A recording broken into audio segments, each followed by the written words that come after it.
Things just took a very interesting twist for the New York Rangers, as an insider has revealed that a situation we've been touching on involving Kirill Kaprizov is heating up, and the New York Rangers do have interest. We're going to break that down, as well as multiple other updates with the New York Rangers as the season creeps closer and closer to starting. We're going to break it all down in this episode of Rangers Digest. But before we do that, a quick reminder to hit that subscribe button. About 77% of you who watch these videos are not subscribed to the channel. So if you want to stay up to date with everything that's happening with your New York Rangers, this channel is built for blue shirt fandom, and it is the place to be for all your daily New York Rangers content. So go down below, hit that free subscribe button. But Brett, let's get right into it. We have to start on a bit of a somber note in this one, and just wanted to give our condolences to the family and friends of Eddie Giacomin, a legend in Rangers history, passed away today, and a legend of the game. I think forgotten about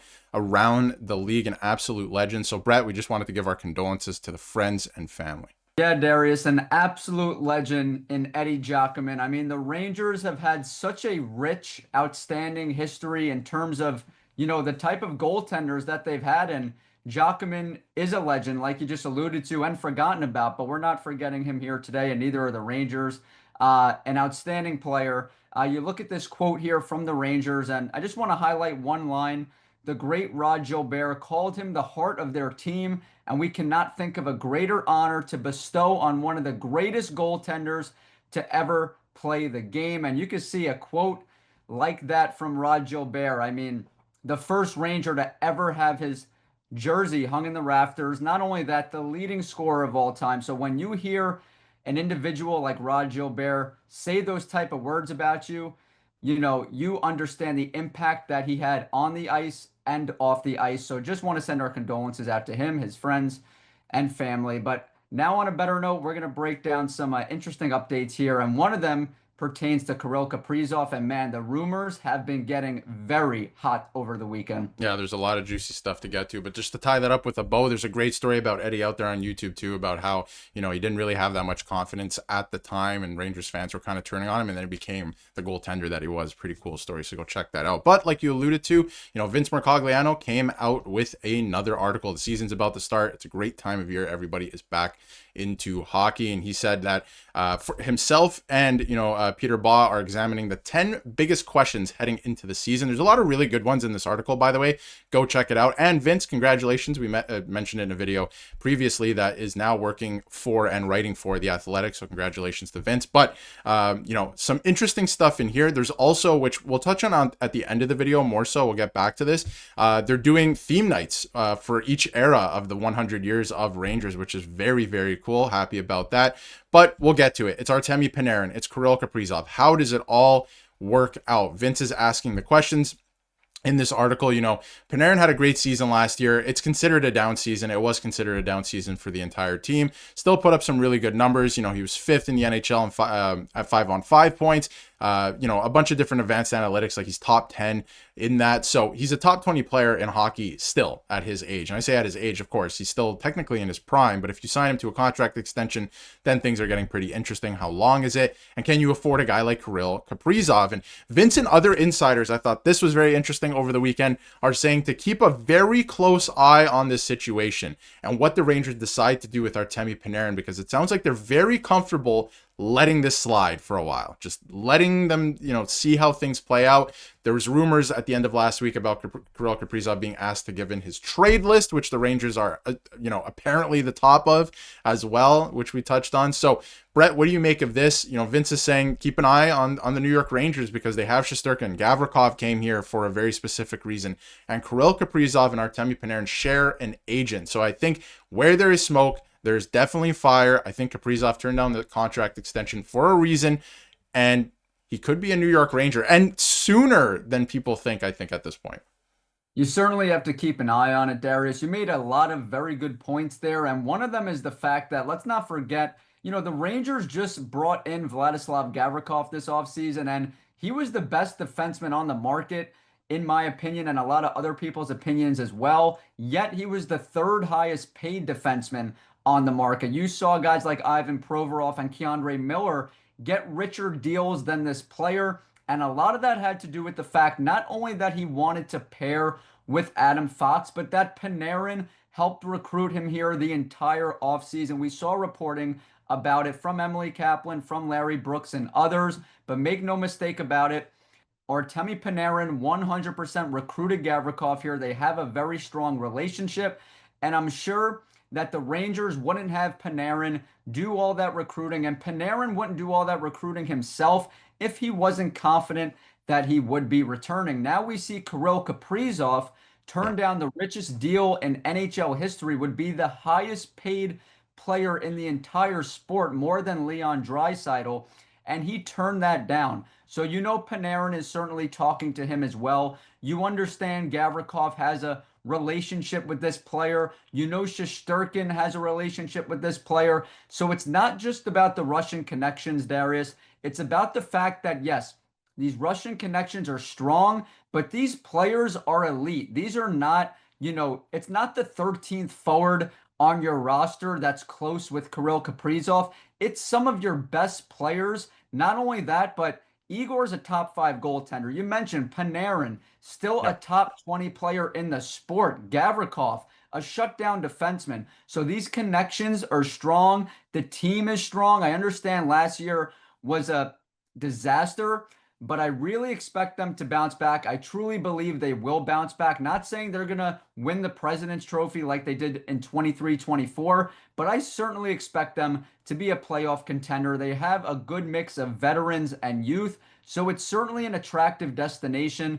And now you're starting to see all the insiders hammer it home. You and I have been talking about it on the channel for weeks about the Kaprizov buzz, but now the real, big time insiders are starting to report this, and the momentum just seems to really be picking up steam here, Darius. Yeah, and when this first dropped that, he apparently, allegedly turned down this contract offer, I said he could be a New York Ranger. This absolutely leads to New York, I think, at this point. And, like you mentioned, we've been on it since early last week.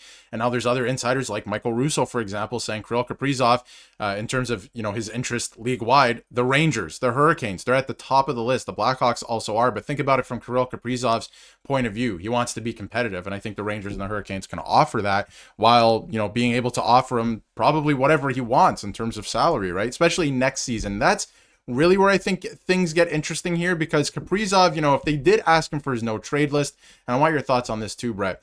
I don't know if the Rangers can afford him in season this year. They're right up against the cap. I don't know who they're trading out. Like, I don't know what money they're throwing out the door to make that work. But I think things get very interesting heading into next summer. If Panarin wants to stay and they want to be competitive, maybe he takes less. He's projected at 10.5 right now. Maybe he takes a little bit less, because the Rangers, yes, they could probably make it work anyway with the salary cap going up, but then you're right up against it again, and you haven't upgraded other areas of your team where you probably need to a little bit. So that's where I think things get very interesting, where if, Panarin takes a little bit less, or you let him walk, which I don't think is the ultimate plan here. I feel like, they share the same agent. Panarin probably still wants to be here at the end of the day. Kaprizov could be a very interesting, realistic, whatever you want to call it, option next summer. And like you mentioned, like, this is a premier player in the league. This would make them a contender immediately. Yes, he's dealt with some injury troubles, but this guy's an elite player in the league. So we've been saying it for the past week. I think things are going to continue to get interesting as things develop there in Minnesota and they try to get a contract done.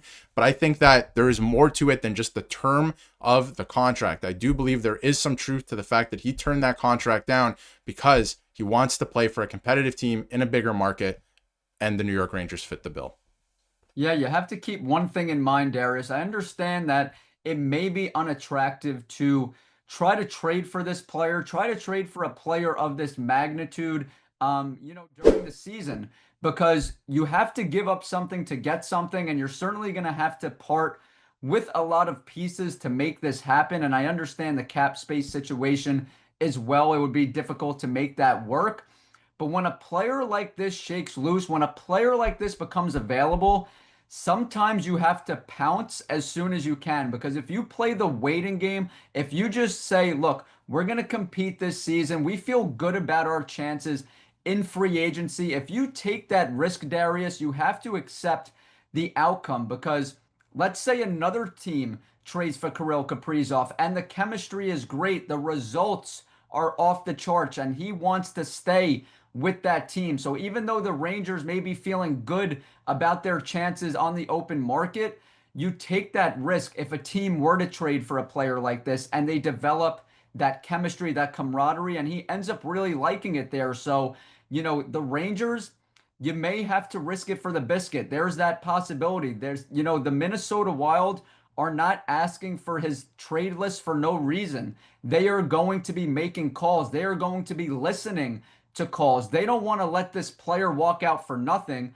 A team like Minnesota in a market like that, they have to plan for their future after Kaprizov if he really is going to leave. So they have to get some assets back. So this is going to be a fascinating discussion because this player may not even hit the open market, Yep. Darius. That's the crazy thing. He may be with a different team, but he may never hit the open market. So you have to keep that in mind. But the Rangers certainly have good chances if it does hit free agency next offseason. But don't be surprised if they kick the tires and make the call to Minnesota. Yeah, and I think Bill Guerin is not, he's a smart GM, right? Like, he's not a dumb person. He wants and knows that if this is going where he thinks it's going, like if Kirill Kaprizov hasn't signed by a certain point, he's going to get something back for that player. He's not going to let him walk to free agency. So I think that's where it really gets interesting for the Rangers. Can you afford his $9 million and what's going back the other way? You can. Maybe it is Lafreniere. We mentioned it in our last video. Like, maybe you have to make something like that work for the betterment of the team. This is a 28-year-old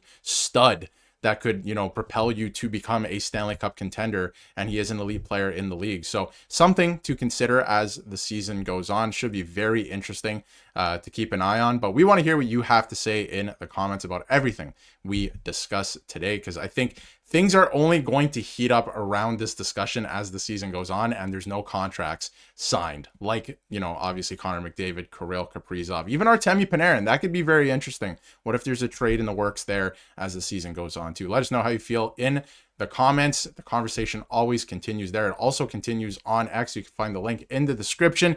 Should be a very interesting season for the New York Rangers. It's creeping closer and closer to starting. We're less than a month away. Let us know how you feel in the comments. And if you haven't yet, hit that subscribe button so you can stay up to date with everything New York Rangers.